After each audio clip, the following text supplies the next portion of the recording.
Do you feel like all you are ever doing is fighting fires? This is something that I've personally experienced and I am seeing time and time again in relation to my clients. And what I'm talking about in terms of the fighting of the fires, it's a case of there is literally challenge after challenge after challenge, and you never seem to actually catch a break. It's always something that is incredibly stressful, and you end up being in a situation where you actually, all you're doing is working in your business and not on it. And that actually can ultimately be catastrophic for the business long term.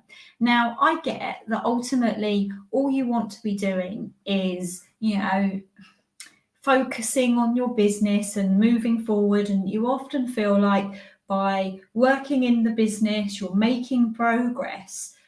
But I want you to sit back and think of, if you are continuously fighting fires because you are dealing with challenge after challenge after challenge, why is that?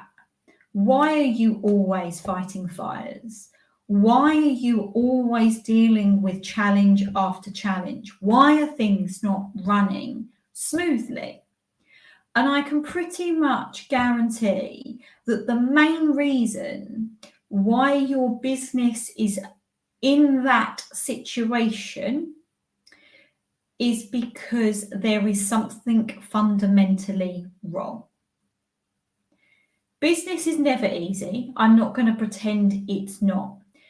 But I can pretty much guarantee that if you are in that situation, it means that something within your systems and processes is failing. Because ultimately, if you have the right systems and processes in place that are functioning efficiently, I'm not saying you won't ever have a challenge, but the challenge will not be so insurmountable.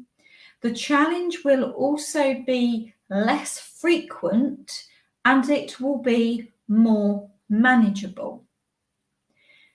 And this is what I am seeing time and time again. And part of it that I'm seeing is where businesses are having challenges could be for a number of reasons, right? One, which I think is probably the biggest, and I've done a lot of videos on this particular topic recently, and it boils down to your financials. A lot of the reason why I see businesses really struggling and going from fire to fire is because they haven't got the consistent cash flow, that they owe money to a number of different suppliers and they're struggling to keep on top of it. They're owed by a number of different customers, could even be in a situation where those customers have been complaining because the level of service has not been at the right point. And I'm not saying it's because you can't provide an excellent service, it's because you are literally running from pillar to post and ultimately things are not running smoothly. So you get in, try and get a job done, but then something else then pulls you away or distracts you. So ultimately, nothing is ever completed to the standard that you potentially want it to be. And this is where businesses then start to really have problems, because one, as I've said in my recent post, right, about the fact that turnover is vanity, profit is sanity, cash is king, right?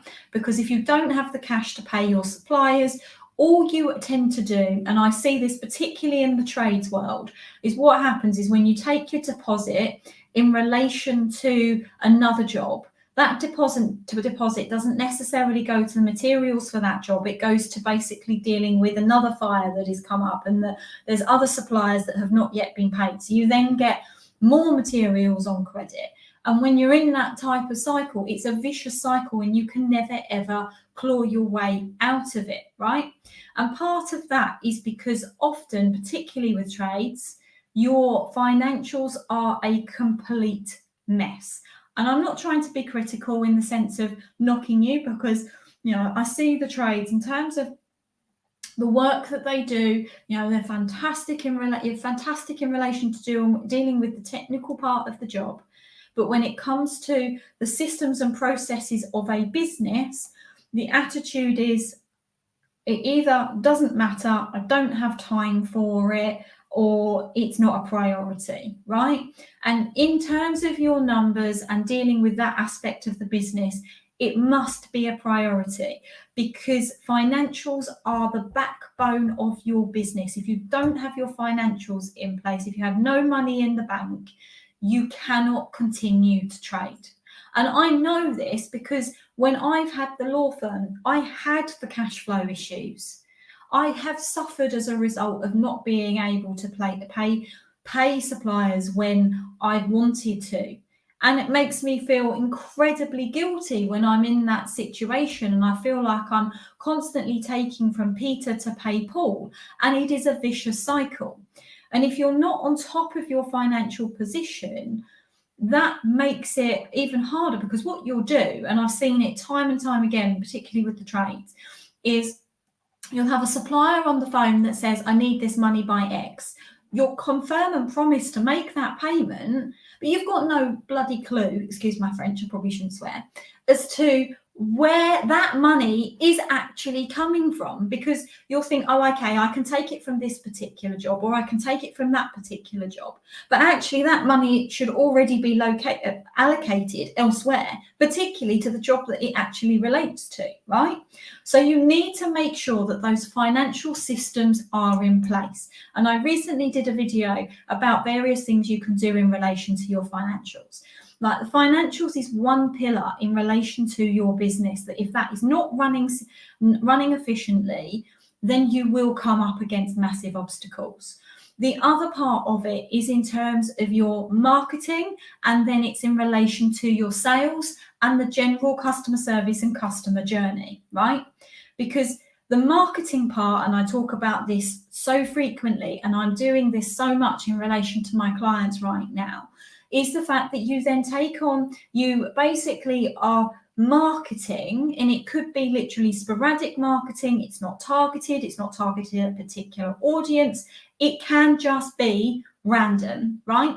You will not get the right type of customers that you want to be working with, right? Marketing there should be a strategy that's behind it. And also, do not just rely on one stream of marketing. And that marketing, whether that's social media, whether it's your website, whether it's a case of just getting recommendations from people, make sure as a business you have multiple places in which your leads are coming from. Then the next part of it all is in relation to the sales component, and that is when you've got a lead and being able to convert it into an actual sale, right? And in terms of that part of it is crucial, because so many businesses, they'll get a lead, but they don't follow it up. So they might, for example, make an inquiry for a quote. You go out and do the quote, and then you do nothing with it afterwards. Or, and this is something else I am seeing, you take too long to actually go and provide that quote for that customer. They will then go elsewhere. These are all really easy things in which you can change in a business and will make fundamental differences in relation to the efficiency of your business. Then when it comes to the customer services, again, this is linked to things like the follow-up. That's when it comes to, if your customer calls you, are you picking up the phone? Again, sorry, trades, I'm kind of going at you a little bit today. But the trades, you are renowned for not answering your phone. You are renowned for not calling your customers back. Customer service ultimately is absolutely crucial, because if you want those customers to be recommending you to other people, you need to actually give them something and a reason to recommend you. So make sure that these systems and processes are in place. Now, the other part where I think reasons why businesses are fighting fires constantly, And that is because there is absolutely no strategy to the business as a whole. And when I'm talking about strategy, it's a case of there are no goals, there's no culture, it's literally a case of go in, do the work, whatever that work is, and try and get paid for it, right? A business has to have a strategy behind it. There's got to be a purpose behind it. And I'm not just talking about, for example, if you're a plumbing company and it's a go and fix people's plumbing and install boilers. That's not a purpose. Yes, that is what you do, but that is not why you do it, right?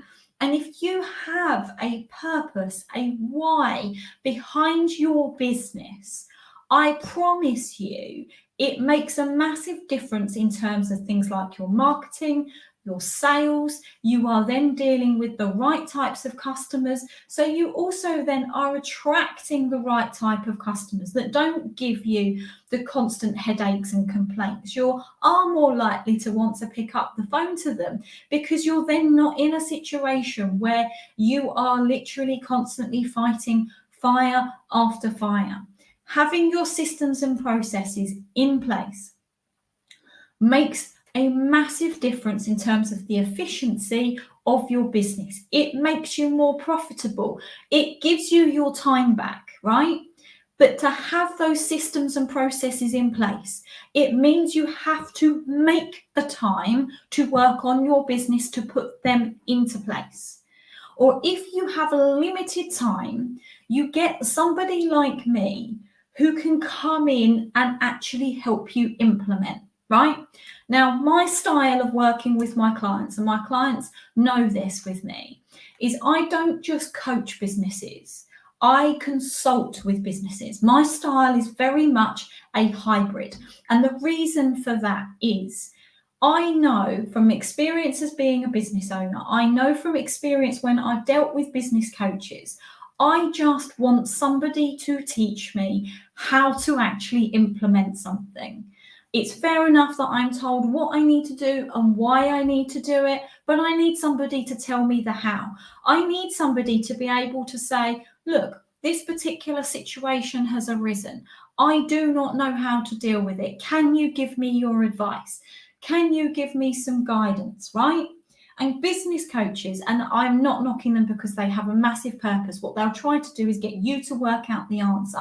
And actually, in a lot of situations, that is a really, really important aspect. But sometimes what you just need is somebody to actually make you accountable and actually tell you what needs to change in your business to change where you are at. And the first thing that often needs to be changed is looking at the direction of the business. Where is it going and how the hell are you actually going to achieve it? And by then putting in the relevant systems and processes into place, you can actually start to see a change in your business. Now, if any of this is resonating with you, if any of this is making you think, I am so fed up of constantly firefighting all of the time. I am fed up with the fact that I feel like my partner is at me because I'm always working, that you literally feel like you're on a knife's edge constantly. You're having the sleepless nights, you're feeling anxious that there isn't money in the bank and you're like, I just don't know what way to turn. Then this is why you need to get someone like me to come in and help you.